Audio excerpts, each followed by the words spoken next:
তো গাইস দেখো, গাড়ি লাগাতে গিয়ে অবস্থা দেখো। আমার অবস্থা পুরো খারাপ হয়ে গেছিল একা একা। মানে বর্ষার সময় বাইরে তো গাড়ি রাখলে গাড়িটা পুরো নষ্ট হয়ে যাবে, ভিজে বর্ষায় জলে কাদায়। এই জন্য গাড়িটা ঘরের উপরে তুলে রেখেছিলাম। তো তারপরে ঘরে মানে লাগানোর কেউ ছিল না, একা একা দেখো লাগাচ্ছিলাম। কত কষ্ট করে গাড়িটা কালকে লাভিয়েছি।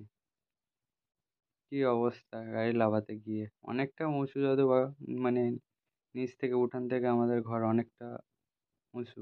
ওখান দিয়ে সিঁড়ি দিয়ে একা একা লাফাচ্ছিলাম, সাইডে বাঁধছিল। কি করবো, গাড়ি মানে ঘরে থাকলে ভাল লাগে না। গাড়ি সবসময় মনে হয় যে গাড়ি নিয়ে একটু দিনে একবার চালালেও মনে হয় যে গাড়িটা চালিয়ে আসি, গাড়িটা বার করি। তো দেখো অনেক কষ্টের পর গাড়িটা বার করে ফেললাম। তারপরে দেখো,